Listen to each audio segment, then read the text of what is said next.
오늘 우리 교회는 특별한 예배를 드리고 있습니다. 신사참배 85년을 맞이하여 회개하는 예배를 드리고 있습니다. 성령님 이렇게 감동 주셔서 우리라도 이 작은 개척교회, 피올락의 정말 작은 개척교회, 아무도 모르는 교회지만 우리라도 우리 조상, 우리 믿음의 목상의 선배님들이 일본 왕을 신이라고 그렇게 절하고 우상 숭배했던 죄를 우리가 하나님 앞에 회개하는 예배를 드립니다. 오늘 말씀은 이스라엘 백성들이 시내산에서 금송아지 우상 숭배한 말씀을 우리가 말씀을 봅니다. 출애굽기 32장입니다. 제 32장. 백성이 모세가 산에서 내려오미 더딤을 보고 모여 백성이 아론에게 이르러 말하되, 일어나라. 우리를 위하여 우리를 인도할 신을 만들라. 이 모세 곧 우리를 애굽 땅에서 인도하여 낸 사람은 어찌 되었는지 알지 못함이니라. 아론이 그들에게 이르되, 너희 아내와 자녀의 귀에서 금고리를 빼어 내게로 가져오라. 모든 백성이 그 귀에서 금고리를 빼어 아론에게로 가져가매 아론이 그들의 손에서 금고리를 받아 부어서 조각칼로 새겨 송아지 형상을 만드니 그들이 말하되, 이스라엘아, 이는 너희를 애굽 땅에서 인도하여낸 너희의 신이로다. 아론이 보고 그 앞에 제단을 쌓고 이에 아론이 공포하여 이르되, 내일은 여호와의 절일이니라. 이튿날에 그들이 일찍 일어나 번제를 드리며 화목제를 드리고 백성이 앉아서 먹고 마시며 일어나서 뛰놀더라. 여호와께서 모세에게 이르시되, 너는 내려가라. 네가 애굽 땅에서 인도하여 낸 네 백성이 부패하였도다. 그들이 내가 그들에게 명령한 일을 속히 따라 자기를 위하여 송아지를 부어 만들고 그것을 예비하며 그것에게 제물을 드리며 말하기를, 이스라엘아, 인 너희를 애굽 땅에서 인도하여 낸 너희 신이라 하였도다. 내가 이 백성을 보니 목이 뻣뻣한 백성이로다. 그런즉 내가 한 대로 두라. 내가 그들에게 진노하여 그들을 진멸하고 너를 큰 나라가 되게 하리라. 모세가 그의 하나님 여호와께 구하여 이르되, 여호와여, 어찌하여 그 큰 권능과 강한 손으로 애굽 땅에서 인도하여 내신 주의 백성에게 진노하시나이까? 어찌하여 애굽 사람들이 이르기를 여호와가 자기의 백성을 산에서 죽이고 지면에서 진멸하려는 악한 의도로 인도해내었다고 말하게 하시려 하나이까? 주의 맹렬한 노를 그치시고 뜻을 돌이키사 주의 백성에게 이 화를 내리지 마옵소서. 주의 종 아브라함과 이삭과 이스라엘을 기억하소서. 주께서 그들을 위하여 주를 가리켜 맹세하여 이르시기를, 내가 너희의 자손을 하늘의 별처럼 많게 하고 내가 허락한 이 온 땅을 너희의 자손에게 주어 영원한 기업이 되게 하리라 하셨나이다. 여호와께서 뜻을 돌이키사 말씀하신 화를 그 백성에게 내리지 아니하시니라. 모세가 돌이켜 산에서 내려오는데 두 증거판이 그의 손에 있고 그 판의 양면 이쪽 저쪽에 글자가 있으니 그 판은 하나님이 만드신 것이요 글자는 하나님이 쓰셔서 판에 새기신 것이더라. 여호수아가 백성들의 요란한 소리를 듣고 모세에게 말하되, 진중에서 싸우는 소리가 나나이다. 모세가 이르되, 이는 승전가도 아니요 패하여 부르짖는 소리도 아니라 내가 듣기에는 노래하는 소리로다. 진에 가까이 이르러 그 송아지와 그 춤추는 것들을 보고 크게 노하여 손에서 그 판들을 산 아래로 던져 깨뜨리니라. 모세가 그들이 만든 송아지를 가져다가 불살라 부수어 가루를 만들어 물에 뿌려 이스라엘 자손에게 마시게 하니라. 모세가 아론에게 이르되, 이 백성이 당신에게 어떻게 하였기에 당신이 그들을 큰 죄에 빠지게 하였느냐? 아론이 이르되, 내 주여, 노하지 마소서. 이 백성의 악함을 당신이 아나이다. 그들이 내게 말하기를, 우리를 위하여 우리를 인도할 신을 만들라. 이 모세 곧 우리를 애굽 땅에서 인도하여 낸 사람은 어찌 되었는지 알 수 없노라 하기에 내가 그들에게 이르기를, 금이 있는 자는 빼내라 한즉 그들이 그것을 내게로 가져왔기로 내가 불에 던졌더니 이 송아지가 나왔나이다. 모세가 본즉 백성이 방자하니 이는 아론이 그들을 방자하게 하여 원수에게 조롱거리가 되게 하였습니다. 이에 모세가 진문에 서서 이르되, 누구든지 여호와의 편에 있는 자는 내게로 나아오라. 하매 레위 자손이 다 모여 그에게로 가는지라. 모세가 그들에게 이르되, 이스라엘의 하나님 여호와께서 이렇게 말씀하시기를, 너희는 각각 허리에 칼을 차고 진 이 문에서 저 문까지 왕래하며 각 사람이 그 형제를, 각 사람이 자기의 친구를, 각 사람이 자기의 이웃을 죽이라 하셨느니라. 레위 자손이 모세의 말대로 행하매 이날의 백성 중에 3,000명가량이 죽임을 당하니라. 모세가 이르되, 각 사람이 자기의 아들과 자기의 형제를 쳤으니 오늘 여호와께 헌신하게 되었느니라. 그가 오늘 너희에게 복을 내리시리라. 이튿날 모세가 백성에게 이르되, 너희가 큰 죄를 범하였도다. 내가 이제 여호와께로 올라가노니 혹 너희를 위하여 속죄가 될까 하노라. 하고 모세가 여호와께로 다시 나아가 여짜오되, 슬프도소이다. 이 백성이 자기들을 위하여 금신을 만들어 싸우니 큰 죄를 범하였나이다. 그러나 이제 그들의 죄를 사하시옵소서. 그렇지 아니하시오면 원하건대 주께서 기록하신 책에서 내 이름을 지워버려 주옵소서. 누구든지 내게 범죄하면 내가 내 책에서 그를 지워버리리라. 이제 가서 내가 네게 말하는 곳으로 백성을 인도하라. 내 사자가 네 앞서 가리라. 그러나 내가 보응할 날에는 그들의 죄를 보응하리라. 여호와께서 백성을 치시니 이는 그들이 아론이 만든 바 그 송아지를 만들었음이더라. 아멘. 오늘 말씀 제목은 신사참배 85년이 지나는 때란 제목입니다. 기도합니다. 하나님 아버지, 오늘 우리 피알로 교회는 우리 조상들이 85년 전에 일본 왕을 천황이라 하여 신이라 여기며 절을 했던 죄를 지었습니다. 한국교회 모두가 앞에는 십자가를 걸어놓고 뒤에는 일본 천황의 패를 걸어놓았던 죄를 지었습니다. 우리가 그날을 회개하며 나의 죄로 여기며 회개하는 예배를 드립니다. 왜 회개하는 예배를 드려야만 하는지 성령님 우리를 깨닫게 해주세요. 우리의 믿음의 모습이 어떤 모습인지 우리가 정확히 보기 원합니다. 하나님, 아직 한국교회가 신사참배를 회개하지 못하고 있을 때 우리 피올로교회 작은 개척교회가 나의 문제, 우리 교회의 문제로 여기며 오늘 모세처럼 하나님께 우리를 용서해달라고, 우리를 속죄해달라고 예수님 보혈을 의지하여 회개 기도하기 원합니다. 하나님, 우리를 깨닫게 해주세요. 예수님 이름으로 기도합니다. 아멘. 예. 먼저 신사를 먼저 보여주실래요? 일본의 신사를 먼저 보여주시기 바랍니다. 예, 우리 TV에서 잘 보였던 사진이죠.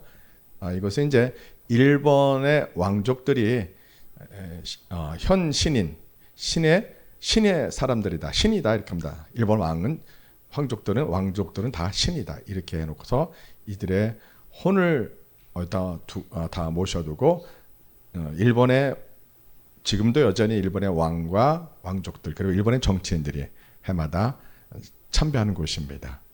자, 이러한 것을 우리나라도 일제강점기 때 일본이 1931년도에 만주 전쟁에 승리한 이후, 만주 사변 승리한 이후 그들은 태평양 전쟁을 일으키기 위해서 그 일본 왕이 천황이라고 해서 신의 아들이라고 하고서 곧 신이라고 말하면서 전체주의가 독재하는 전체주의 그러한 그 나라 전체를 한 그 신흥 종교처럼 종교화하는 그러한 나라를 만듭니다. 신사참배를 우상화시키며 일본 왕을 우상화시키며 모두 황제 폐하의 신의 백성들이다 이렇게 우상화시킵니다. 그래서 이제 우리나라에다가 신사를 만들어 놓습니다. 자, 우리나라에서 제일 먼저 완성된 신사가 부산에 있는 용두산 신사입니다. 예, 보여주세요. 예, 이거 말고요. 용두산 신사. 예, 이게 부산에 있는 일본의 용두산 신사입니다. 우리나라 최초로 부산에서 만들어진 부산 용두산에 있는 일본 왕을 신으로 섬겼던 그러한 절하는 신사입니다. 이 조선일보의 자료입니다. 그리고 이제 1933년도에 신사 수가 이제 507개가 되고 51개가 되나요? 551개 되고 밑에 전국에 210 아니요 오른쪽 게 맞을 거야. 세워진 거고 횟수로요. 합계가 507개 전국에 그리고 신사 작은 신사가 1635개가 됩니다. 전국에요. 예. 그리고 이제 서울 남산에 있는 신사도 보여드리겠습니다. 서울 남산에 세워진 1925년에 세워진 조성신궁입니다. 이때만 해도 일반인만 신사 참배하고 기독교는 참배하지 않았습니다. 그러다가 1931년 일본이 만주사변 승리 이후 이제 태평양 전쟁을 일으키기 위해서 이 교회가 신사 참배 안 하는 것을 허용했는데 이제는 31년 이후부터는 신사 참배를 강요하게 됩니다. 처음에는 조선에 있는 한국 교회가 대부분 거절했습니다. 신사 참배를요. 처음부터 한 건 아닙니다. 처음은 다 거절합니다. 거절하는데 이제 일본 총독부가 이제 협박하기 시작합니다. 교회 때문에 일본의 뜻이 다 이룰 수가 없는 거예요. 태평양 전쟁 일으키고 전체주의로 다 조선도 일본과 똑같이 신흥 종교처럼 일본 왕 중심으로 하나의 백성으로 만들어야 되는데 이 교회 때문에 이게 안 되는 거예요. 그래가지고 본격적으로 일본 정부가 교회를 무너뜨리려고 합니다. 자, 이게 참 중요해요. 지금 우리의 현실과 비슷한 겁니다. 공산주의와 김일성 주체사상을 따르는 주사파 정치인들은 누구를 제일 싫어하는 거예요? 무엇을요? 교회를 제일 싫어합니다. 교회는 우상 숭배를 할 수 없고 불의와 타협할 수 없습니다. 하나님을 대적하고 예수님을 인정하지 않는 공산주의와 김일성 주체사상을 따르는 주사파와 우리가 함께할 수 없습니다. 근데 여러분 아십니까? 우리나라 국회의원 가운데 주사파를 따르는 국회의원이 훨씬 많습니다. 자유민주를 따르는 국회의원보다요. 그리고 이 우리나라 사법부가 주사파를 따르는 사람들이 약 70%가 됩니다. 판사들이요. 심각합니다.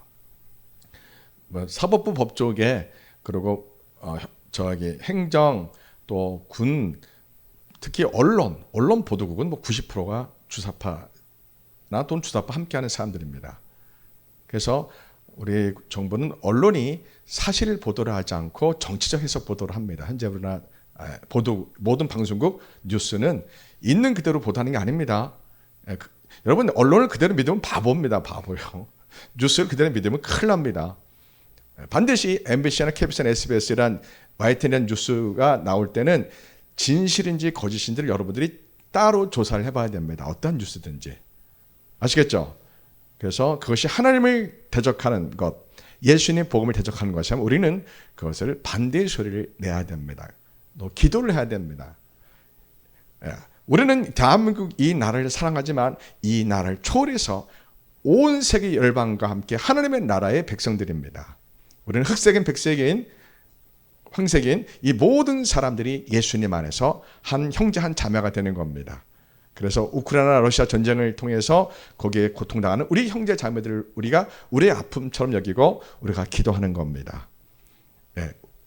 우크라이나니까 우리가 상관없다 이게 아닙니다. 우리는 그 안에서 예수님 믿는 우리 형제 자매가 우리의 가족입니다. 우리와 함께하는 사람들, 예수님 믿는 사람들은 다 우리의 형제 자매입니다.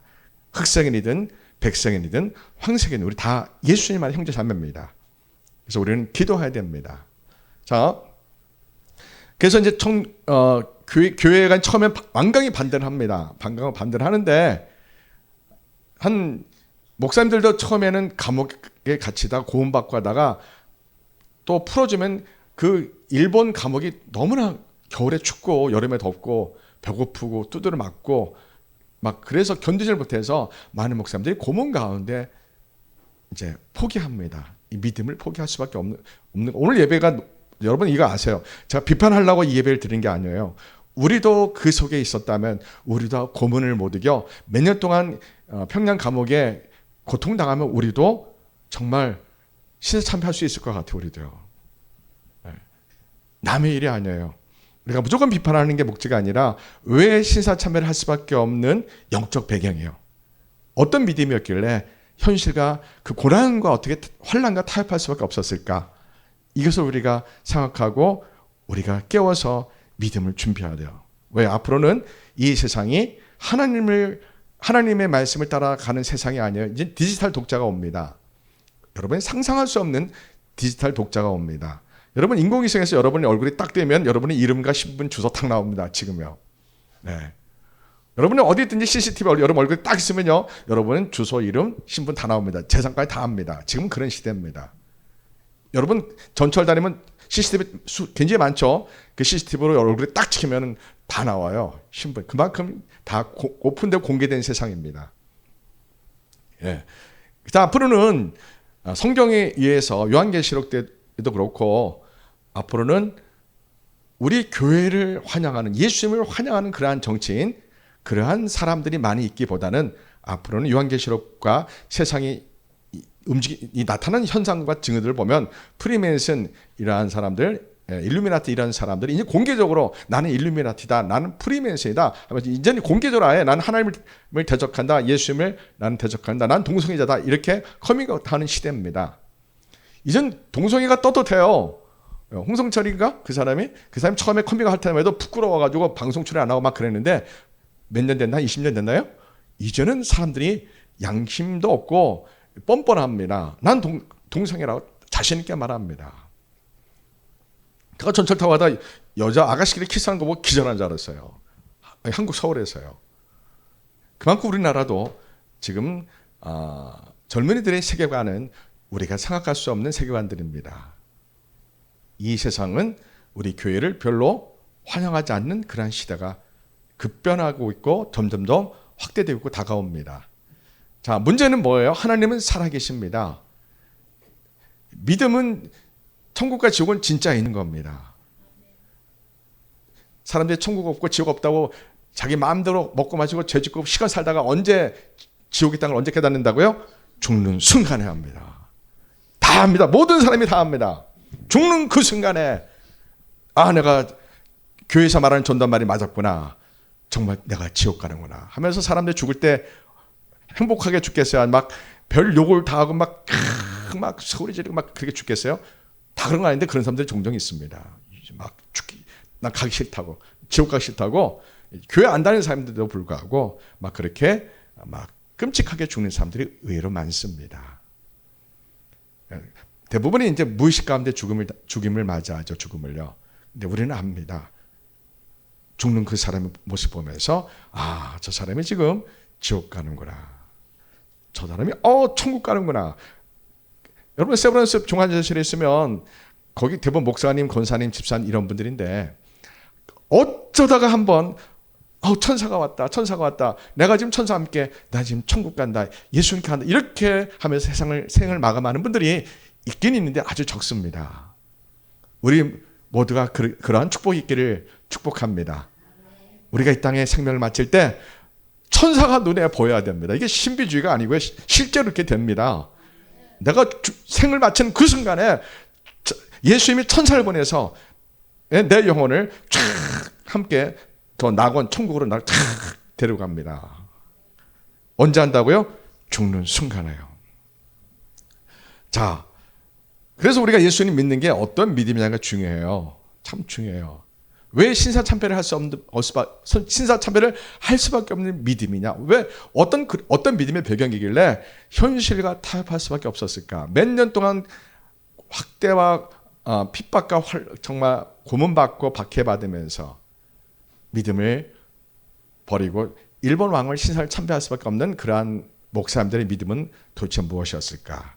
그리고 그러한 목사님을 처음엔 반대하다가 다 따라서 신사 참배했던 한국교회 성도들의 믿음은 배경은 무엇일까? 그들의 영적 배경은 무엇이길래 그렇게 됐을까? 우리가 비판하려고 하는 게 아닙니다. 남의 일 아니. 우리도 그 속에 있었던 우리도 아마 배교한 사람 중에 있을 수도 있어요. 나는 배교 안 해 이렇게 말할 수가 없어요. 왜요? 주일천 목사님이 6년 7년 고문 받았어요. 평양 감옥이 얼마나 덥고 추운데요. 못 위에 걸어가는 고문도 받고요. 말없이 두드려 맞고요. 굶주리고 그랬어요. 어떤 목사님이 그런 말해요. 주기천 목사님 만나서 한 번 그냥 매 맞고 그러면 끝까지 믿음을 지키겠다는 거예요. 그런데 3일 독립 만세 독립운동 때 만세운동 때 일본 헌병에 붙들려서 감옥살이 3년 정도 하고 온 목사님이 있어요. 모든 고문과 매 맞고 굶주리고 추위에 벌벌 떨고 동상 걸리거든요. 감옥에 있으면요. 3년 나오고 와서 보니까 신사참배 반대해서 다시 그 감옥에 들어갈 자신이 없다는 거예요. 네. 이게 되잖아요. 그죠? 그래서 다시 그 감옥에 들어갈 자신이 없다는 거예요. 주기천 목사님 만나서 그런 얘기를 해요. 예. 김익선이라는 1930년대 아주 유명한 목사님과 문학가가 있는데 그분이 주기천 목사님을 감옥에 면회 가서 목사님 나는 순교할 자신이 없어요. 난 다시 감옥에 들어갈 자신이 없어요. 또 나는 이 글을 쓰는 것을 포기하고 싶지 않아요. 나는 10살이야 내 자녀가 4명인데 이 자녀를 학교에 보내는 걸 포기하고 싶지 않아요. 왜? 신사참배를 반대하면 자녀들이 다 학교 못 갑니다. 신사참배를 반대하면 이제 일본 정치인들이 이제 아주 강압적으로 나옵니다. 신사참배 반대하면 모든 사업장을 다 취소하게 합니다. 사업장을 못 열게 합니다. 모든 공무원 생활에서 다 사표내야 됩니다. 특히 학교 이사장들이 다 그 학교 운영 취소를 다 해버립니다. 사업도 하지 못하고 학교도 못 세우고 자녀들도 학교 못 보내고 자기도 공무원 생활을 못 합니다. 마치 무엇과 비슷해요? 예수님, 이 사도행전에서 예수님 믿는 유대인들이 예수를 믿을 때 그들은 유대 공동체에서 다 나와서 모든 것을 다 내려놔야 돼요. 목사님들이 신사참배를 반대하면 교단에서 쫓겨나고 목사직에서 다 제명되고 설교를 못합니다. 그리고 가족들이 사택에서 쫓겨나고 먹고 살 길이 다 막힙니다. 성도들은 사업장이 다 막힙니다. 모든 공적인 사업장은 다 취소됩니다. 자녀들은 학교를 다 갈 수가 없습니다. 그러한 강수를 갖고 일본 정부가 한국의 교회를 그렇게 핍박합니다. 그래서 특히 3.1 운동 때 감옥을 경험했던 우리 목사님들이 그 끔찍한 감옥을 다시 가서 주기철 목사님처럼 몇 년 동안 그 감옥에서 정말 감옥 생활을 할 자신이 없는 거예요. 그 김인서 목사님이 그렇게 말합니다. 그는 3.1 독립만세운동 때 4, 5년을 감옥 생활을 했습니다. 감옥에 들어갈 용기가 없다는 거예요.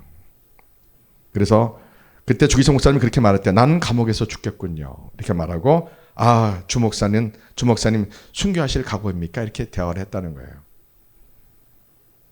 그러자 많은 젊은 신앙인들이 김인서 목사님 집 앞 대문에다가 예수님보다 잡지를 더 사랑하는 김인서야 라고 써붙였답니다. 뭐 지금도 마찬가지겠죠. 그렇게 신사참배를 먼저 했던 목사님들이 교인들한테 많이 이렇게 돌을 맞고 그랬죠. 그런데 결국에는 돌을 던진 사람도 결국 다 신사참배하게 됩니다. 이것이 금방 끝나는 게 아니었기 때문에 31년부터 강압적으로 시작된 신사참배가 1945년까지 몇 년이에요? 14년 동안을 신사참배를 일본 정부가 강요했기 때문에 이 시간을 너무 길어가지고 한국교회가 못 견디는 거예요. 자, 여러분, 하나님은 우리에게 뭘 원하는지 감이 오시죠? 그죠? 자, 그래서 1938년 9월 9일 날 평양에서 장로교회 총회가 열리는데 목사님들이 신사참배는 국민의례다 이렇게 선포하고 신사참배를 하게 됩니다. 그래서 이제 일본 정부가 신사참배를 주도적으로 일할 사람을 총회장으로 뽑습니다. 그리고 총회 임원으로 뽑습니다. 일본 정부가 친일 쪽으로 기울이는 목사님들을 총회 임원으로 뽑습니다. 자, 그래서 결국에는 신사참배를 하게 됩니다. 그 교회는 평양의 서문박 교회입니다. 총회장은 홍택기 목사님입니다. 반대하는 목사님들은 전부 감옥에 가뒀습니다. 그리고 부총회장 김길창 목사님입니다. 신사참배를 끝나고 23명의 임원들이 평양신사에 가서 신사참배를 합니다. 사진 봅시다. 네, 이겁니다. 이것이 신사참배를 결의하고 총회에서 23명의 목사님들이 평양에 있는 신사에 가서 이렇게 절을 합니다. 이때 노회장이 누구라고 했어요? 총회장님이요? 홍택기 목사님입니다. 그는 이렇게 말했습니다. 하나님, 제가 비록 일본 귀신의 절을 하지만 하나님, 저 일본 귀신들을 하나님 심판해 주세요. 이렇게 하면서 절을 했다고 합니다. 어떻게 생각합니까? 절을 하면서 하나님, 제가 어쩔 수 없이 절을 하지만 일본 신사의 우상의 절을 하지만 용서해 주시고 저 일본 귀신을 쫓아주시고 일본을 망하게 해주세요. 이렇게 기도한 거예요. 자, 이런 신앙이 이제 우리가 이제 생각해 볼 믿음입니다. 홍택기 목사님만 그럴까요? 아니요. 저도 그럴 수 있고 우리 모두 그럴 수 있어요. 그런데 우리에게 자, 여러분 보세요. 이렇게 절했죠. 그 다음에 이런 목사님들이 또 일본에 직접 건너가서 바다 건너 일본에 가서 일본 진짜 신사가 절하고 나서 기념사진 찍은 게 있습니다. 앞쪽에요. 이겁니다. 한국계 목사님들이 1943년 일본에 건너가서 신사참배 후에 기념사진 찍은 거예요. 이 목사님들입니다. 전부 다요. 우리 선배 목사님들이에요. 자, 그리고 바다 한 거 사진 보여줘 보세요. 해운대 바다에서 목사님과 장로님들이에요. 이들이 일본 왕의 이름으로 침례를 좀 베푸는 거, 받는 겁니다. 서로요. 이 다 사진이 있는 겁니다. 조선일보에 다 나왔던 사진들입니다. 예.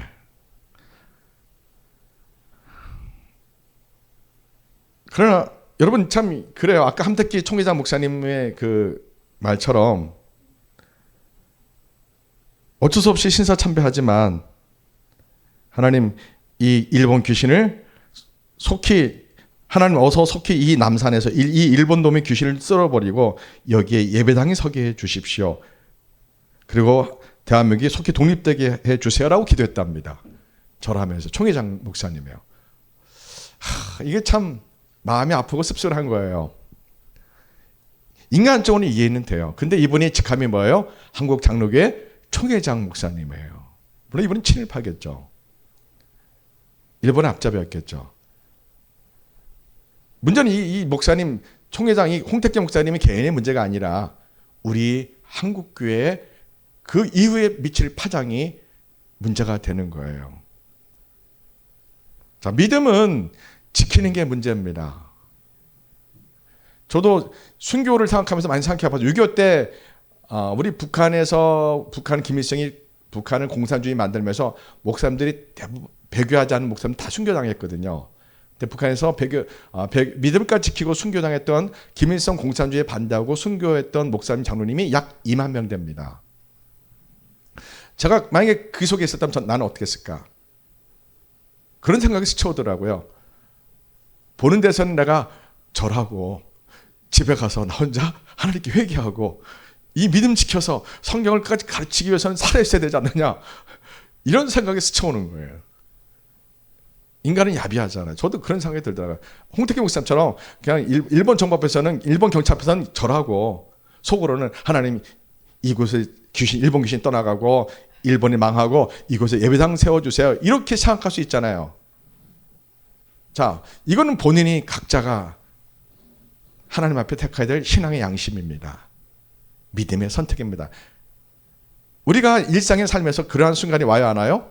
많이 오죠. 여러 가지 일들, 사람과 관계 속에서, 가정에서 부부관계, 자녀관계, 사람과의 재정적인 사업의 관계, 직장 관계에서 내가 안 그런 척하면서 하다가 크리스찬 모습으로 보일까? 아니면 이번에는 크리스찬 모습, 내가 교회 안 다닌 것처럼 행동해야겠다, 이렇게 행동하다가 내가 이번에는 기도할 땐 식사할 기도는 기도하고, 내가 그렇게 가면을 쓴 게 참 많잖아요. 너무 저는 나가서 식당 가서 기도할 때 참 행복해요.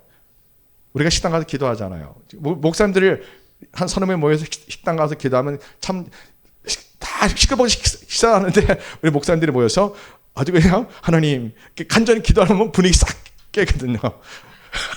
주변이 다 바라보는데 우리는 그 습관이 됐기 때문에 하나님 음식 주셔서 감사합니다 하면서 김 목사님, 이 목사님 목회를 하나님 축복해 주세요, 성령님 역사해 주세요, 이렇게 기도하고 우리가 다 끝나면 아멘 하고 식사하잖아요. 사람 많아도 이렇게 할 수 있다는 게 참 감사하거든요. 그런데 만약에 식사 기도를 하면은 죽인다, 이런 법이 있다고 하면 나는 과연 다니엘처럼 기도할 수 있을까 생각해 봅니다.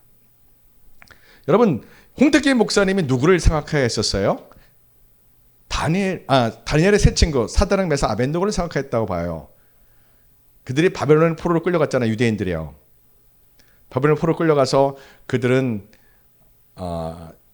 이스라엘이 언제 멸망했어요? BC 586년에 멸망하는데 하나님은 세 번의 기회를 줬어요. 첫 번째는 언제예요? BC 605년에 여호야김 왕 때 하나님이 예레미야 예언을 따라서 바벨론 느부갓네살 왕이 쳐들어와서 이스라엘 성을 포위했더니 여호야김 왕이 항복하고 성전에 있는 금그릇, 은그릇 다 주고 또 많은 왕족, 귀족, 많은 젊은이들이 노예로 끌려갔단 말이에요. 그래도 그들이 회개를 안 하는 거예요. 어떤 믿음이길래 회개를 안 하는 거예요? 하나님을 만나지 못한 믿음은 회개하기 어렵습니다. 예수님을 진짜 인격적으로 만나지 못한 믿음은 위기 앞에서 믿음을 포기합니다. 이게 참 중요해요. 자, 이스라엘이 멸망할 때 하냐냐라는 아주 위대한 부흥사가 있었어요. 에레미야 목사님 있고 하냐냐는 목사님이 있었어요. 이스라엘 멸망할 즈음에요.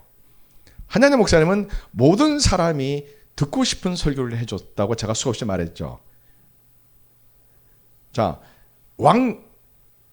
왕보다 왕의 주변에 있는 신하들이 문제였어요. 그리고 종교 지도자들이 하나님 거짓된 종교 지도자가 문제였어요. 그들은 하나님은 살아계신다 이거예요. 여기 이 말에 속으면 안 돼요. 하나님은 살아계시다. 우리를 포기하지 않을 것이다. 하나님은 은혜를 주시고 사랑의 하나님이기 때문에 주권적인 하나님의 역사로 우리를 택하셨기 때문에 우리를 지켜줄 거다.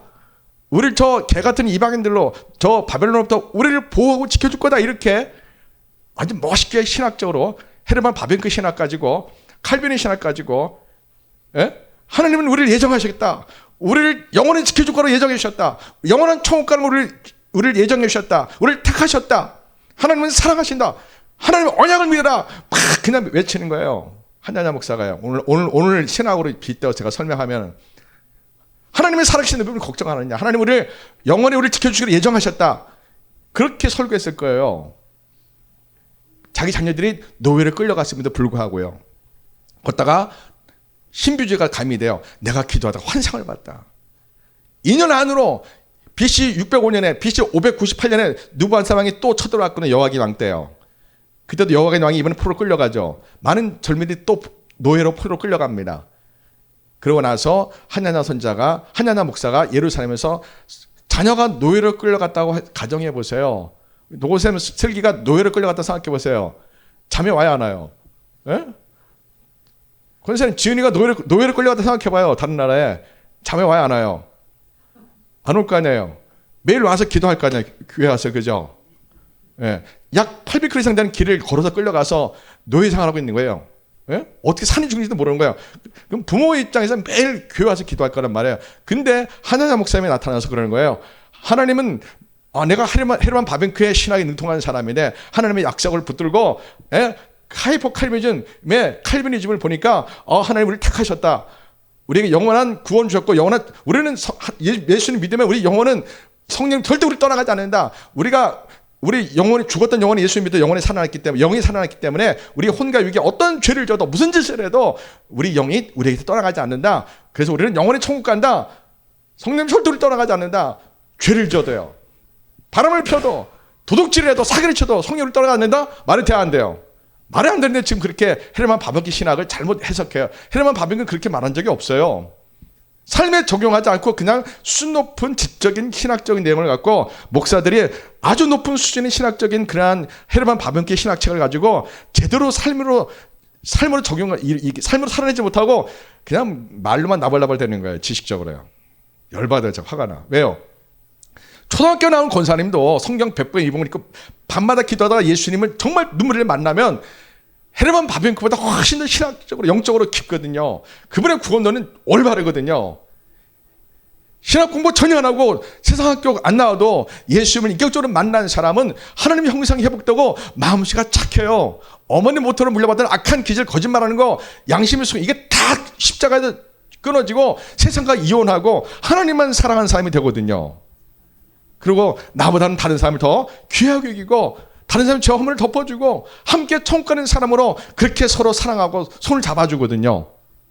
근데 지식적인 믿음에 머문 사람들은 이 헤르만 바벤크의 중생론 이 책 굉장히 은혜롭고 좋거든요.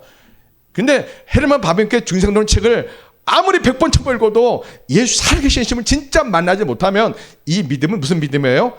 지식적인 믿음이에요.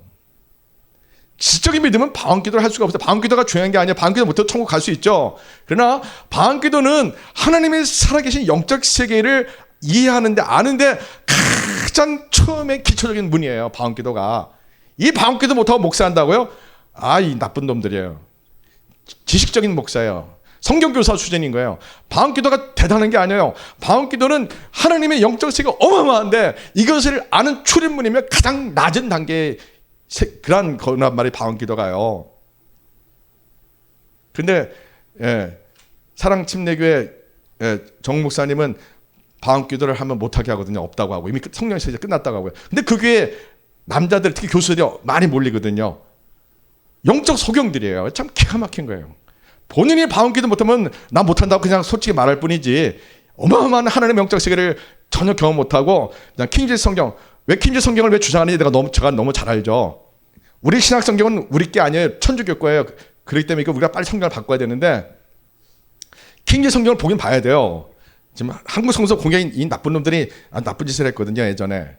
1811년 미국 성서 공회 세우면서 성경을 바꿔치기했어요. 유대인과 로마 바티칸과 하버드 신학 교수들이 5명이 모여서 우리가 원래 보았던 킹제임스 성경, 루터 성경 이거를 싹 바꿔 빼버리고 천주교 사본으로 된 신약 성경을 우리가 지금 우리가 보고 있는 사실 이거 빨리 바꿔야 돼 사실 이거 참 창피한 거예요. 그래서 킹제임스 성경을 외치는 걸 충분히 이해하지만 성경을 진짜 보면 가슴이 뜨거워요, 가슴이 차가워요? 가슴이 뜨겁죠. 이 하나님 말씀 보는데 어떻게 우리 가슴이 냉랭할 수가 있어요? 하나님 말씀 보면 내 죄가 보여요, 안 보여요? 내 죄가 보인단 말이에요. 예수님이 나 같은 죄인 구원하기 위해서 십자가에서 손과 발에 대못 박히시고 살과 온 몸무게와 체중과 근육이 찢긴 가장 끔찍한 아픔을 겪으면서 나 같은 죄인, 지옥 갈 수밖에 없는 나 같은 죄인 구원하시려고 하나님 아들이 못 박혀 죽으신 그 끔찍한 고통을 나를 위해서 그러셨다. 이것이 그 예수님 복음 보혈의 그 속죄의 은혜, 예수님의 십자가 고난의 은혜가 나를 위해서 그랬다. 이것이 나의 것이 되는 순간 우리는 내 속에 무엇이 있어요? 내 영혼이 가만히 있어요? 아니면 폭발해요? 폭발합니다. 루터, 칼빈, 웨슬리 그 위대한 분들이 똑같은 말을 했어요. 거듭남에 대해서 뭐라고 했어요? 거듭남은 예수님의 이 속죄의 보혈이 하나님께 의롭게 된 예수님의 의로우심이 나에게 들어오는 순간에 하나님만 행하시는 고유한 역사하심, 하나님이 나를 구원하기 위해서 행하시는, 하나님만 행하시는 그 거룩한 행위가 바로 구원의 역사인 거예요. 그게 바로 거듭남인 거예요. 거룩한 변화가 일어나서 완전히 새로운 사람으로 변화되는 거예요. 그걸 뭐라고 해요? 거룩한 변화. 그게 거듭남이에요. 성령이 다시 태어나는 거예요. 존재 방식이 완전히 바뀝니다. 이걸 누가 이렇게 말했다고요? 루터가 이런 말을 했어요. 칼빈이 이런 말을 했고 웨슬리가 이런 말을 했는데 칼빈의 후예되는 헤르만 바빙크 네덜란드 신학자인데 굉장히 훌륭한 분이에요. 그러나 제가 볼 때는 방언기도를 못하는 분 같아요. 방언기도가 죄인 건 아닌데 방언기도도 못하는 영적 수준 갖고 지식적인 아주 수준 높은 신학적 책을 갖고 믿음이 전부인 것좀 소개하는 것은 이건 참 영적으로 수준이 이하예요. 참 수준이 이하예요. 참 기가 막혀요. 예수님은 우리 보고 헤르만 바빙크 같은 중생은 이런 책을 아주 수준 있게 이러한 문장료로 성도를 골탕배기로 설교하는 그렇게 말씀한 적이 없어요? 없어요. 예수님은 구원과 복음을 어린아이도 쉽게 이해할 수 있도록 설명하셨어요. 왜 우리의 믿음이 신사참배할 수밖에 없는 거예요? 지식적인 믿음이라서 그래요. 세상과 타협하는 믿음이에요. 자기와 타협하는 믿음이에요. 예수님을 만나면 무엇이 깨닫게 돼요? 성령님이 나에게 불러 임하사 나 같은 죄인을 사랑하신 하나님의 사랑이 깨닫고 하나님의 사랑이 나에게 폭발을 정말 용광로처럼 하나님의 사랑이 나에게 부어져요. 정말 예수님 만나면 하나님의 사랑이 내 안에 불처럼 일어나서 견딜 수가 없어요. 그게 예수님 인격적으로 만난 사람의 기본적인 특징이에요. 하나님만이 행하시는 거예요. 믿음은 하나님이 주시는 거예요. 우리가 노력해서 훈련받아 가는 게 아니에요. 믿음은 하나님이 우리에게 주시는 거예요. 구원은 하나님의 전적인 하나님의 거룩한 행위예요. 그걸 우리는 은혜라고 하는 거예요. 우리는 뭘 하는 거예요? 성령님 우리에게 하나님 은혜의 빛을 그리스도의 복음의 빛을 비추고 우리는 죄를 깨달아요. 우리가 그걸 눈물로 회개하는 그것도 하나님의 은혜예요. 내가 회개했지만 뒤돌아보면 하나님이 은혜해 주셔서 우리가 회개한 거예요. 구원과 믿음은 전적으로 하나님의 행위예요. 거룩한 하나님의 주신 은혜일 뿐이에요. 근데 그것이 그렇게 실제 나에게 이루어지면 내가 거듭나면 무슨 특징이 나타난다고요? 하나님의 사랑이 나에게 부어져서 내가 하나님의 형상이 회복되고 내가 하나님의 자녀의 사실을 누가 증언해줘요? 목사가 증언해줘요? 아니에요. 누가 증언해줘요? 로마서 8장 16절이요. 성령이 친히 우리 영과 더불어 우리가 하나님 자녀인 것을 증언해 주시는 거예요. 그럼 가슴이 뜨거워요? 차가워져요? 뜨거워져서 견딜 수가 없는 거예요. 그러면 하나님과 늘 친밀하고 싶어요? 세상과 친밀하고 싶어요? 하나님과 날마다 동행하고 하나님과 교제하고 싶죠. 하나님과 교제하시는 방법이 무엇이 있어요? 성경이 있는 것과 기도하는 거예요. 그러면 거듭난 사람은 성경이 읽으면 반드시 가슴이 뜨거워요. 성경이 있는 거 얼마나 기쁘고 행복한 시간인지 몰라요. 그래서 제가 여러분 보고 하루에 매일 성경 10장 이상을 읽으라고 보내드리는 거예요. 왜? 성경 읽으면서 내 가슴이 기뻐야 돼요. 성경 말씀 읽으면서 마음이 기뻐야 돼요. 행복해야 돼요. 성경 읽을 때. 만약 그게 안 된다면 내 영혼에 뭔가 문제가 있는 거예요. 내 영혼에 병이 든 거예요. 여러분, 신사참배 처음에 누구나 다 반대하고 거절해요. 그러나 핍박과 환란이 14년 유지돼 봐요. 누가 그 환란과 박해 누가 견뎌내겠어요? 신사참배했던 분 비판하지 않아요. 그러나 우리는 다니엘의 세 친구 사드락메사 아벤네고의 믿음을 우리는 봐야 돼요. 그들은 바벨론의 포로로 끌려갔어요. 10대들이 끌려간 거 대부분 10대들이에요. 800km 이상 걸어 끌려갔어요. 가자마자 그 포로 605년 BC 605년 BC 598년 그때는 세계 최고의 강대국이 패권국가 누구예요? 바벨론이에요. 여러분 30년 전에 여러분들이 미국으로 이민 갈 기회가 있다면 가겠어요? 안 가겠어요? 가죠. 금방 가죠. 여러분 자녀가 미국으로 공짜로 유학 보낼 수 있다면 보내겠어요? 안 보내겠어요? 30년 전에? 무조건 보내죠. 지금도 보내는데요. BC 605년, BC 598년에 최고의 나라가 바벨론이에요. 이들이 바벨론에 간 동기는 포로로 끌려갔어요.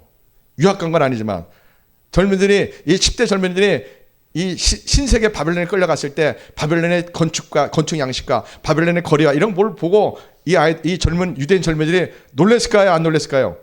놀랬다고 봐요. 그들은 근데 도착했는데 문제가 생겼어요. 바벨론에서 이들을 노예로 수만 명 끌고 와요. 이들에게 뭘 요구해요? 신부터 바꿔라. 너희들의 이때는 신분주의입니다. 전쟁이 일어나면 신과 신끼리 전쟁하는 사회예요. 이스라엘 신 여호와 하나님과 바벨론의 신 누보신 벨신과의 전쟁이에요. 근데 사람 눈으로 볼 때는 바벨론 누보신 벨신이 이긴 거예요. 일반 사람들이 볼 때 어느 신이 강한 신이에요? 바벨론 신이 훨씬 강한 신인 거예요. 왜? 나라가 강대하거든요. 이스라엘은 작은 나라뿐만 아니라 처참하게 멸망했어요. 수많은 자녀들이 노예로 끌려갔어요. 여호와 하나님은 무능한 하나님인 거예요. 근데 영적인 사람은 그렇게 생각 안 하죠. 어떻게 생각해요? 이스라엘의 죄가 쌓여서 하나님의 심판이 임했구나 이렇게 보는 거죠. 그러나 이성적인 세상적인 눈으로 볼 때는 신분주의이기 때문에 이스라엘 여호와 하나님의 신은 힘이 없고 무능한 신 이렇게 보고 바벨론의 벨신 누보신이 강대한 신 이렇게 보는 거예요. 그런데 그 바벨론에 있었던 그 예루살렘에 있었던 하냐냐 목사님은 뭐라고 외친 거예요? 하나님은 살아계시다. 하나님 우리를 구원하기로 언제나 우리와 함께 하시기로 예정하셨다. 택하셨다. 아마도 헤르만 바벤크의 중세론 책을 막 설명하면서 이 하나님의 믿음에 관해서 아주 신학적 아주 정말 수준 높은 문장을 택해서 아주 멋있게 소개했을 것 같아요. 성도들 골탕 먹으라고. 난 이렇게 영적 수준 높다고, 난 이런 목사라고 헤르만 바벤크의 그런 중세론 책을 갖고 그냥 라틴어와 영어와 헬라 섞어가면서 아마 그렇게 소개했을 것 같아요. 누가요? 하냐냐 목사님 예루살렘에. 그러면서 하나님은 살아계시다. 누가 그걸 함께 해줘요? 왕과 왕의 주변 신하들이 맞다. 하나님은 살아계시다. 우리를 택하셨다. 우리는 선민이다. 누가 우리를 멸망시켰느냐? 하나님은 살아계시다. 이렇게 말하는 거예요. 근데 기도하는 사람은 어떻게 보는 거예요? 왕과 신하들과 백성들이 하나님의 공의와 정의를 무너뜨리고 우상을 섬기고 도덕과 윤리가 무너지고 그랬으니 우리는 하나님의 심판을 받겠구나 이렇게 보는 거예요. 지금 우리 대한민국이 제가 말했잖아요. 죄가 가득해요. 가정 깨어진 가정이 너무 많아요.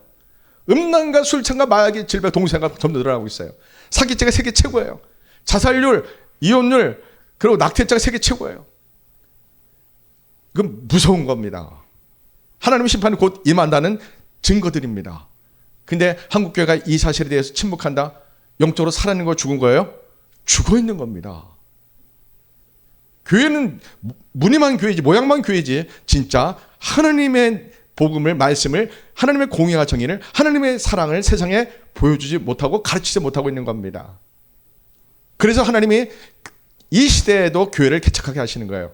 우리 펠로가 이 시대 교회가 이제 막 시작된 이유는 이러한 영적인 배경 가운데서 마지막 때 예수님이 곧 오실 텐데 언제인지 모르겠지만 우리가 진짜 믿음, 이 믿음은 헤르만 바벤크의 수준 높은 중세론이라는 책에 그런 아주 수준 높은 지식적인 그렇게 이해되는 믿음이 아니에요. 왜 그런 책을 썼는지 이해는 되는데 예수님을 만나기만 하면 되는 거예요. 인격적으로요. 진짜 예수님 만나면 되는 거예요. 이거는 수높은 그런 지식적인 신학적 지식이 필요한 게 아니에요. 그거는 소수의 목회자를 훈련시키기 위한 책이지 그 내용 갖고 성도들을 막 그냥 그 용어 쓰면서 설교하는 건 이건 정말 진짜 진짜 수준이 한 놈들이에요. 한야냐 목사님 뭐라고 했어요? 하나님은 살아계시기 때문에 우리 포로 노예를 끌려온 우리 자녀들이 곧 돌아올 거다. 이런 신학을 무슨 신학을 그래요? 기복신학, 번영의 신학. 예, 감성적인 설교라고 하는 거예요. 왜요? 사실과 틀리다면 하나님의 뜻은 에레미야 선지자를 통해서 말해요. 에레미야 목사님 교회에는 성도가 몇 명 있어요? 바로 한 명뿐이 없어요. 에레미야 선지자는 하나님의 말씀을 예언했잖아요. 우리는 멸망할 거다.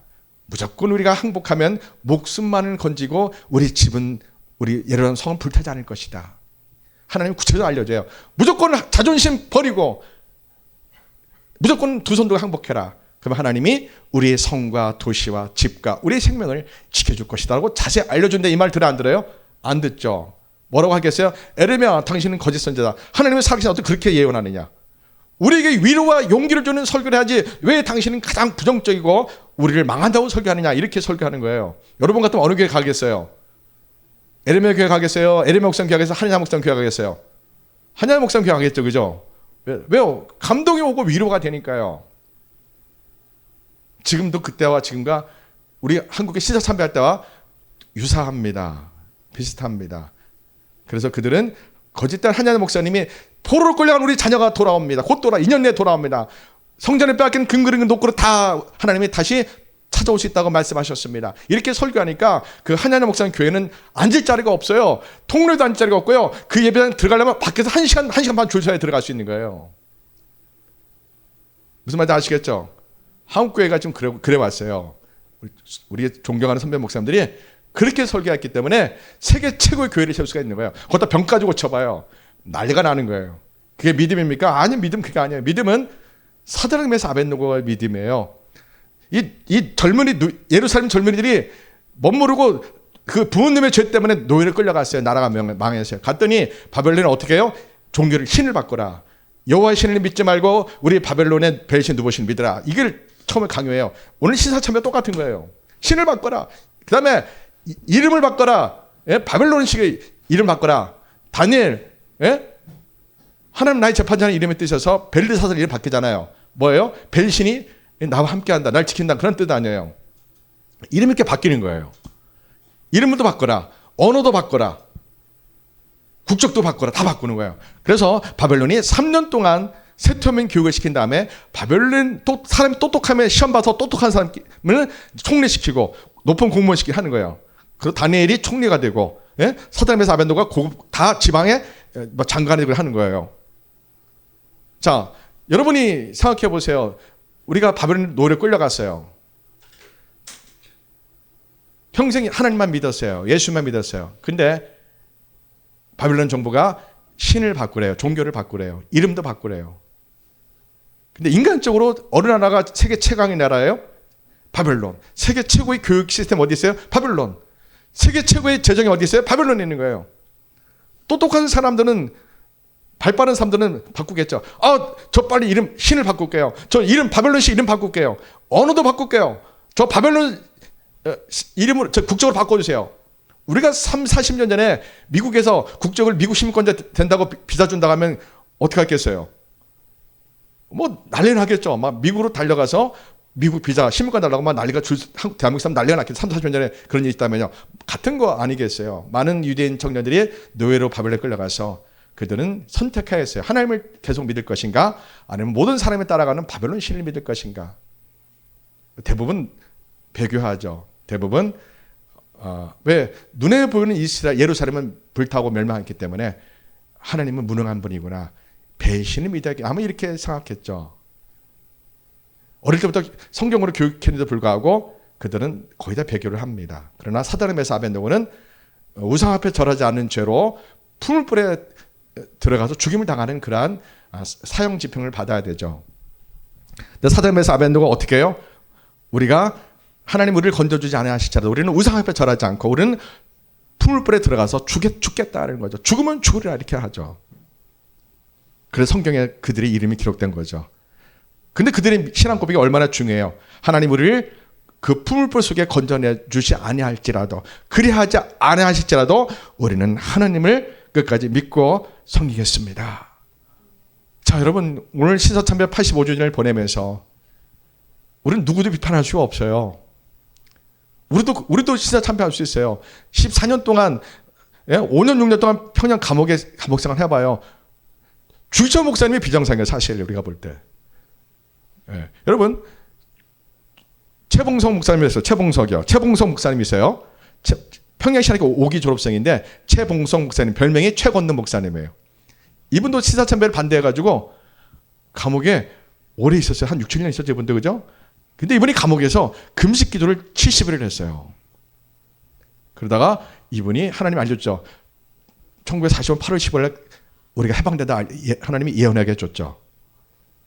근데 그분이 병이 짙어가지고 해방 한 달 남겨두고 이분이 순교하십니다. 야, 하나님은 살아계셔. 그분이 그렇게 70일 금식할 때 나이가 몇 살이겠어요? 75세였습니다. 순교할 때요. 감옥에서 70일을 금식기도 했어요. 인터넷은 40일을 나오는데 그분의 자서전 보면은 70일을 금식기도 합니다. 자, 우리는 선택해야 됩니다. 주기철 목사님도 6, 7년 매 맞고 고문 받으면서 믿음을 지켰어요.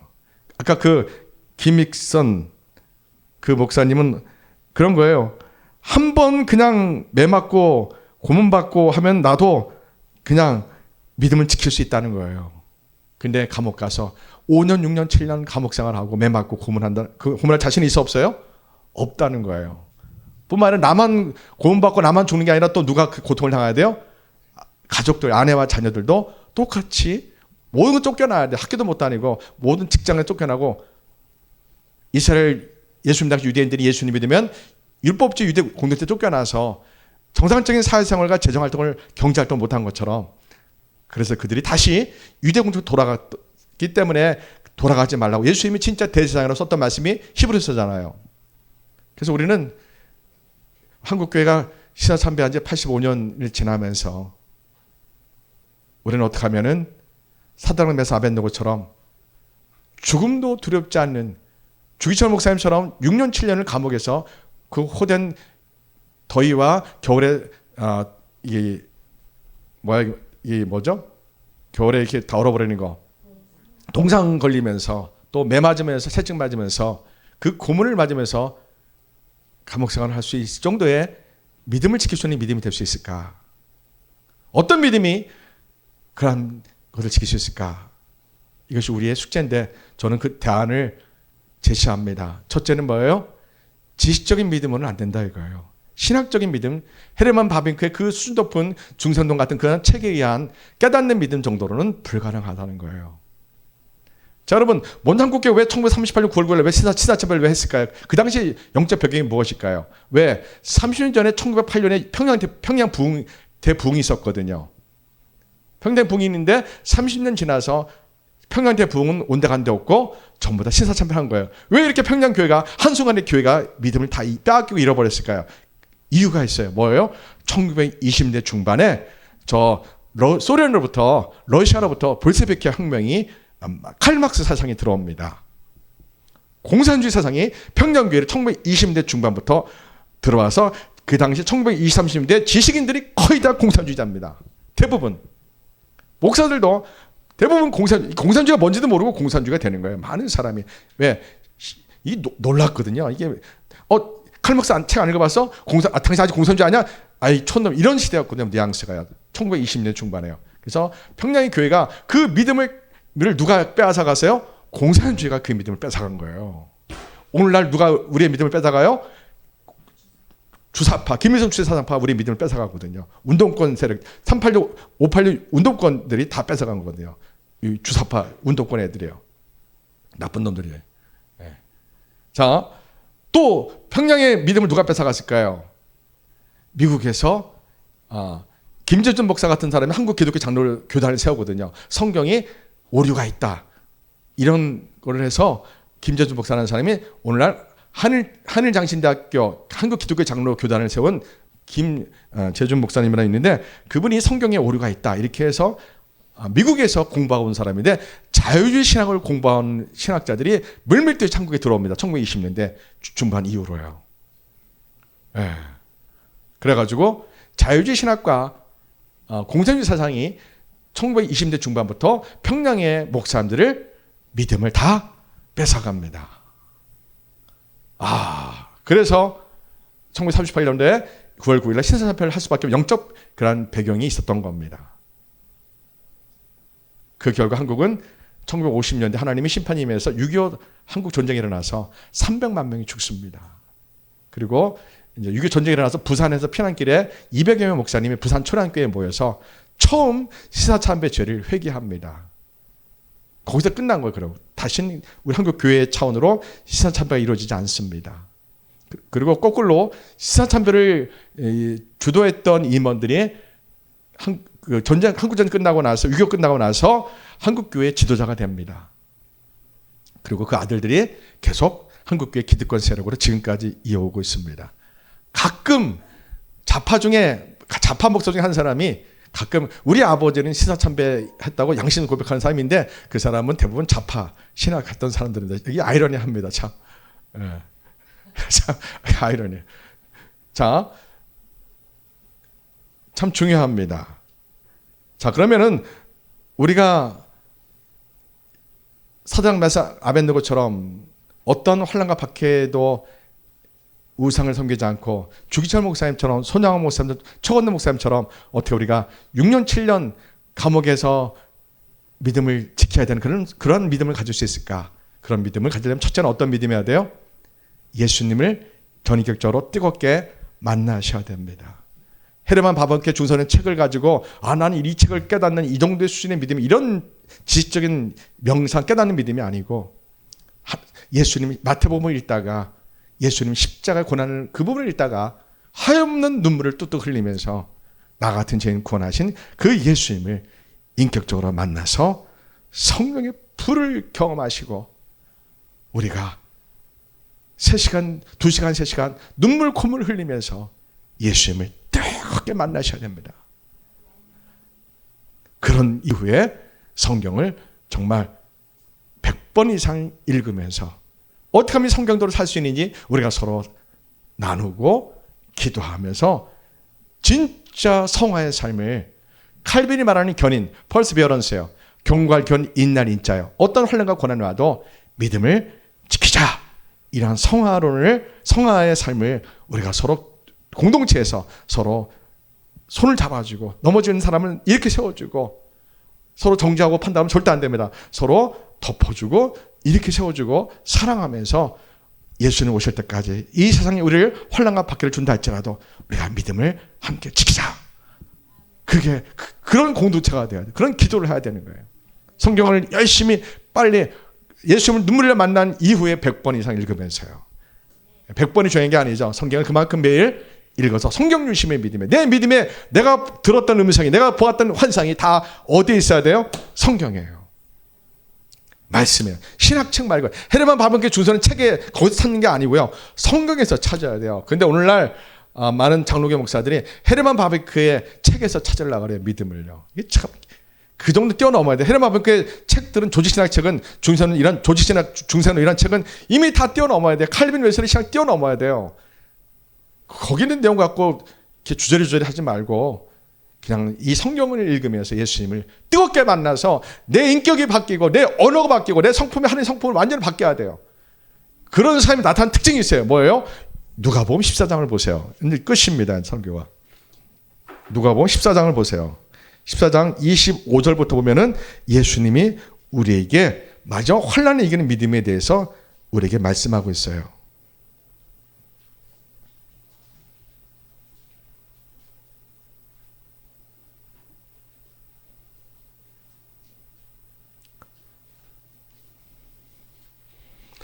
(14장) 25절부터 끝까지요.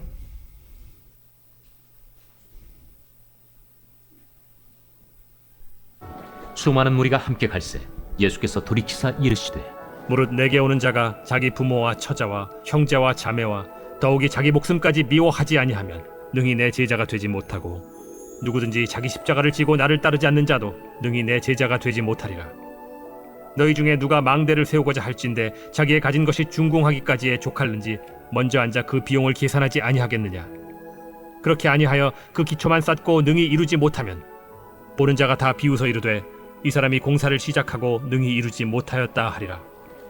또 어떤 임금이 다른 임금과 싸우러 갈 때 먼저 앉아 1만 명으로서 저 2만 명을 거느리고 오는 자를 대적할 수 있을까 헤아리지 아니하겠느냐. 만일 못할 터이면 그가 아직 멀리 있을 때 사신을 보내어 화친을 청할지니라. 이와 같이 너희 중에 누구든지 자기의 모든 소유를 버리지 아니하면 능히 내 제자가 되지 못하리라. 소금이 좋은 것이나 소금도 만일 그 맛을 잃으면 무엇으로 짜게 하리요.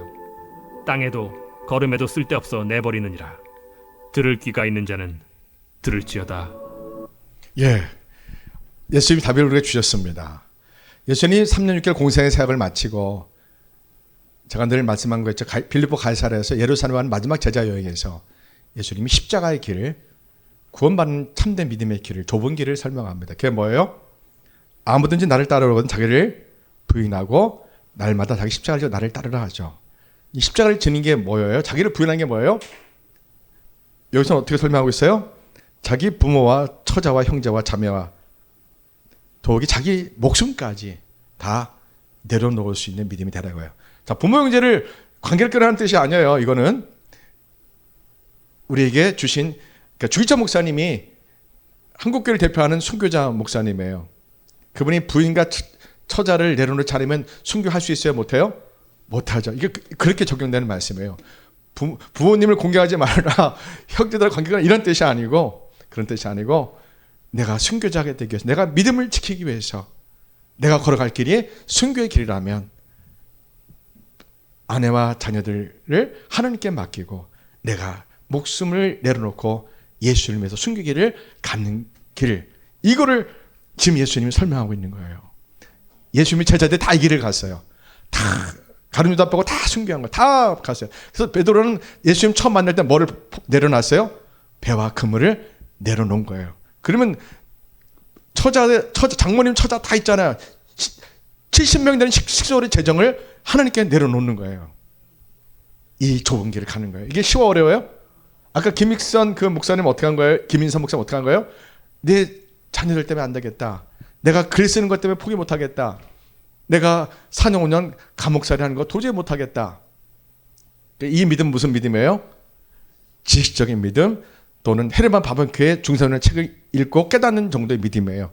그 헤르만 바벤크 중세론 책을 내가 소화해내서 정말 예수님 뜨겁게 만나서 정말 원수를 용서하고 사랑하며 오늘 예수님이 가르치는 것처럼 예수님을 위해서 내가 순교할 그 순간에 부모도 처자도 내 목숨도 다 내려놓고 예수님이 오라 하는 그 길로 내가 갈 수 있는 그 믿음이요. 그걸 예수님이 어떻게 설명해요? 여기 보니까 33절에요. 시작. 이와 같이 너희 중에 누구든지 자기의 모든 소유를 버리지 아니하면 능히 내 제자가 되지 못하리라. 뭐까지 포함되는 거예요? 자기 목숨까지 포함하는 거예요. 이렇게 예수님이 원하신 길을 순종하고 내가 걸어갈 수 있는 믿음. 무슨 믿음이에요? 부활의 믿음이에요. 부활의 믿음. 왜? 모든 사람은 한 번 살고 한 번 죽습니다. 우리가 인생을 살면 언제가 제일 중요할까요? 어떻게 죽느냐, 이게 제일 중요해요. 어떻게 죽느냐? 비굴하게 죽느냐? 배교하며 죽느냐? 잘 먹고 잘 살려고 내가 배교하며 죽느냐? 내가 순교할 순간이 왔는데 처자가 이게 눈에 밟혀서 내가 순교 못하고 내가 신사 앞에 절을 하느냐? 이거는 각자의 몫이에요. 그런데 오늘 예수님이 해답을 우리에게 솔루션을 알려줬어요. 배와 그물과 나의 모든 소유와 내 처자와 내 가족과 베드로처럼 삭개오처럼 다 내려놓고 예수님을 따라가는 거예요. 그럼 그 자녀를 누가 책임져요? 하나님이 반드시 책임져 주신다는 겁니다. 이걸 진짜 믿음, 이걸 믿음이라고 하는 거예요. 근데 우리 한국교회는 오늘날 헤르만 바벤크의 중생론 같은 책을 통해서 아주 수준 높은 신학적 교리적 믿음에 갇혀 있어서 정말 거듭남이 루터 칼빈 웨슬리가 말하는 거듭남은 똑같아요. 거듭남은 예수님의 십자가 보혈과 하나님의 의가 우리 안에 들어와서 타락한 우리의 본성을 하나님이 우리 영혼 안에 들어서 우리를 새롭게 하시는 하나님의 거룩한 변화의 역사예요. 우리에게 영원한 생명을 주시는 하나님 안의 역사예요. 우리를 변화시키는, 하나님 형상을 회복시켜 주시는, 우리의 존재 방식을 바꿔주시는, 성령님의 속에 다시 태어나는, 우리가 살아가는 게 다 완전히 달라지고는, 그게 거듭남에, 그를 루터 칼빈에서 똑같이 말하고 있는데 왜 오늘날 목사님들이 그렇게 말을 하고 있지 않는지 오늘날 한국교회 성도들이 더 이상 속으면 안 될 것 같아요. 한야나 목사는 2년 내에 우리가 자녀가 돌아온다. 하나님은 살아가셨다. 하나님은 택하셨다. 하나님은 계획하셨다. 우리를 버리지 않으신다. 나는 환상을 통해서 보았다. 하나님이 2년 우리 자녀들이 돌아오는 걸 보았다. 성전의 근근을 찾는 걸 보았다. 그렇게 말할 때 성도들은 그 목사님의 설교를 검증하지 않고 자기의 어려움과 자기의 처지와 자기의 아픔과 자기의 슬픔과 이것이 같기 때문에 공감하고 눈물을 흘리고 은혜라고 하고 아 정말 맞다고 열광하는, 이거 아니에요. 한국교회 똑같아요. 다 속고 있어요. 어떠한 말씀에 가장 은혜가 되어야 돼요? 죄를 말할 때요. 회개를 외칠 때요. 오늘 출애굽기 말씀을 제가 잘 못 전했어요. 오늘 출애굽기는 뭐예요? 하나님이 십계명을 준 지 불과 얼마 안 됐어요. 십계명의 첫째 계명이 뭐예요? 우상을 섬기지 말아요. 나 외에는 다른 우상을 섬기지 말아라. 그리고 하늘이나 땅이나 무슨 어떤 우상도 만들지 말고, 세 번째는 그 우상에 절하지 말라. 이게 십계명이에요. 십계명 이들이 왜 줬어요? 하나님이요? 이들이 신의 산에 올라가지 않았기 때문에 하나님이 십계명의 율법을 준 거예요. 하나님께 불순종해서 율법을 준 거예요. 모든 율법은 이스라엘이 죄를 지어서 하나님이 아브라함과 언약했기 때문에 이들을 버릴 수가 없어서 이들에게 어쩔 수 없이 언약의 표시로 율법을 준 거예요. 하나님의 사랑의 표시예요, 율법은요. 근데 예수님 당시 많은 종교 지도자들이 이 하나님의 언약의 표시인 율법을 바르게 전해서 하나님을 정말 사랑하게 가르치지 못하고 이 율법 갖고 장사하고 율법 갖고 명예와 권력을 종교 지도자들이 자기의 돈, 명예, 권력을 다 누리고 백성들은 잘못된 믿음으로, 배교하는 믿음으로 가게 만든 거예요. 그래서 목사는 참 어려운 자리입니다. 하나님께 칭찬받을 수 있는 자리지만 동시에 하나님께 심판받을 수 있는 자리입니다. 참 무서워요. 내가 알고 있는 신학적 지식에 갇혀서 설교하는 건 매우 위험합니다. 우리는 정말 오늘 이 마지막 때 한국교회 목사님들에게 제가 묻고 싶어요. 정말 당신들은 예수님을 정말 뜨겁게 눈물려 만났는지 아니면 은혜만 체험해서 목사가 되는지 자신을 검증해야 돼요. 특히 아버지 교회를 물려받은 목사님들은 아주 작은 교회 말고요. 재질적으로 많이 쓰는 교회 말고 큰 교회는 무조건 사표내셔야 돼요. 왜요? 하나님은 살아계시기 때문에 빈손으로 돈 한 푼 없이, 정말 돈 한 푼 없이 빈손으로 동역자 한 사람 없이 개척을 해보라고 나는 권하고 싶어요. 왜? 그 정도 믿음 없이, 그 정도의 훈련 없이 대형교회, 중형교회, 아버지에게 물려받는 거는 당신들이 지옥 가는 거예요. 본인이 모르고 아버지도 모를 뿐이에요. 하나님은 살아계시, 하나님 모든 걸 지켜보고 있어요. 그렇게 아버지에게 물려받고 성도들에게 회개와 하나님의 언약과 정말 배교하지 않는 이러한 믿음을 갖기가 어려워요. 다 지식으로 나불나불 되는 거예요. 그래서 정말 이 자리를 빌어 이 유튜브를 얼마나 보겠지 모르겠지만 아버지에게 물려받은 우리 중형교회 상 건물의 목사님들, 아들 목사님들은 다 사표내시고 통장에 다 비우고 빈손으로 동역자 한 사람 없이 하나님께 살려달라고 기도하면서 어떻게 사역할지 하나님께 직접 물어보고 하나님이 살아계심을 직접 그분을 만나고 예수님을 직접 만나서 다시 목회하기를 제가 추천합니다. 동역자 한 사람 없이, 돈 한 푼 없이, 먹을 것도 없이, 물도 안 나는 그런 환경을, 수돗물도 안 멈추고 전기도 끊는 그런 상황 속에서 개척을 해봐야 돼요. 그 개척을 한 번, 두 번, 세 번 해봐야 돼요. 그래야지 목사의 전에 하나님을 만나야지 참된 그리스도인 되고 거듭난 믿음이 뭔지 알게 돼요. 신학적 지식 갖고 나불나불 성경교사 설교하는 거는 본인도 지옥 가고 소경이 소경인도에서 WCC 모든 종교가 구원에 갔다고 설교하는 목사님을 담임 목사로 섬기는 명성교회 보면은 이게 참 기가 막힌 거예요. 하나님이 살아계신데 우리 명성교회 성도님들 정말 믿음이 무엇인지 다시 한번 하나님 앞에 우리가 기도해 보셔야 돼요. 할렐루야.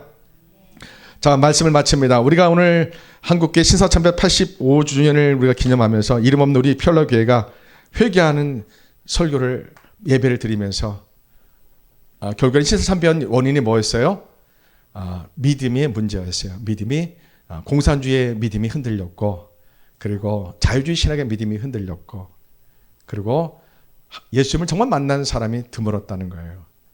예수님을 진짜 만난 사람들은 다 순교하고, 예수님 만나지 않은 자유주의 신학 박사들이 한국 교회를 다 점령했고, 신사참배한 목사들이 한국교회 지도자가 되었고, 그 아들이 지금까지 이렇게 오는 것을 보고, 참 역사의 아이러니 속에서, 우리 한국교회 흑역사 속에서 우리가 돌아보고 비판할 것이 아니라 나도 신사참배할 수 있겠구나, 이렇게 우리 경각심을 갖고 우리가 사드락 메사 아벤느고처럼, 주기철 목사님처럼, 최건도 목사님처럼 어떠한 환난과 박해와 감옥살이가 5, 6년 되고 고문을 맞고 매를 맞을지라도 예수님 오실 때까지, 예수님 오시기 직전에 7년 더 환난이 있을 텐데 그 세상이 주는 환난과 박해를 내가 이겨내기 위해서는 내가 예수님을 믿어 고난받으며 매 맞으며 죽겠다는 순교의 각오를, 일사각오를 지금부터 해야 된다 이겁니다.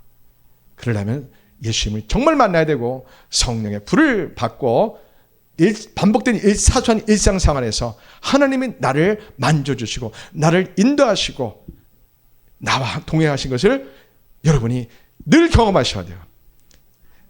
사업 속에서, 직장 속에서, 내 인생 속에서 아주 반복된 사소한 일상 가운데서 예수님이 나를 이끌어주고 만져주는 이 기적들, 이 경험들을 수없이 경험해야 돼요. 언제나. 차비가 하나도 없을 때 하나님 어떡하죠? 그때 하나님이 나를 차를 태워주시고, 쌀이 아무것도 없을 때 하나님 식량이 하나도 없는데요, 그때 하나님이 그때 쌀을 보내주시고, 하나님 등록금 하나도 없는데 어떻게 하면 좋을까요? 그때 하나님이 돈을 보내주시고, 이러한 일상에서 하나님이 나를 공급해 주시는, 나와 함께 하시는 이러한 기적을 지금 늘 경험하시고 그 은혜에 감격해서 성령님이 주신 거룩한 은혜의 눈물을 우리가 막 흘리셔야 돼요. 아멘. 왜요? 하나님은 살아계십니다. 지금 한국교회는 신사참배 85년을 맞이하면서 이렇게 하나님이 모든 걸 지켜보는데, 하나님 우리 피어러 교회를 이 마지막 때 쓰실 거라고 기대됩니다.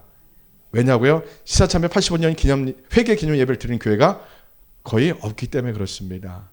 제가 잘난 목사가 아니고요, 하나님 앞에, 양심 앞에 서서 이 말씀을 나누는 겁니다. 기도합시다.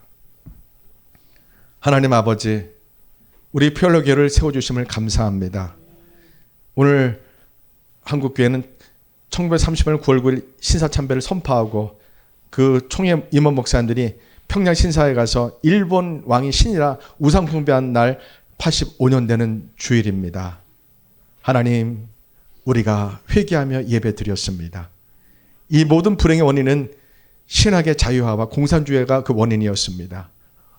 하나님, 근데 이 대한민국이 지금 똑같은 역사의 순환 속에, 악순환 속에 있습니다.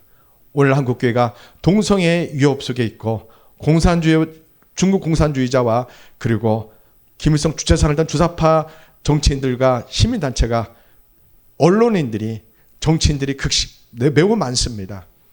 그리고 한국교회가 죄가 하나님의 심판의 그릇에 다 차올라서 무섭고 두렵습니다. 이러한 영적, 사회적, 정치적 상황에서 우리가 살 길은 오직 예수님뿐이라고 고백하고 선포합니다. 예수님 우리를 심판하지 마시고 불쌍히 여겨 주셔서 주기철 목사님처럼, 손양한 목사님처럼, 최건도 목사님처럼 6년 7년 감옥에 있고 매 맞고 고문당할지라도, 예수님 때문에 매 맞고 예수님 때문에 고문당하고 예수님 때문에 죽음을 당할지라도 우리가 믿음을 지키기 원합니다. 우리 피어러교회가 그런 진짜 믿음을 전하는 교회 되기 원합니다. 신학적 교리적 믿음이 아니라, 헤르만 바빙크 중세론 책에 머문 믿음이 아니라 그 책을 뛰어넘어 예수님을 눈물 흘려 만나는 그러한 교회가 되기 원합니다. 그래서 죽음도 두렵지 않는 믿음을 갖기 원합니다. 모든 것 다 내려놓을 수 있는, 주기성세도 가족도 명예도 모든 것도 다 내려놓고 목숨도 내려놓고 예수님이 가셨던 십자가 좁은 길을 우리가 가는 피올라교회 성도가 되게 주옵소서.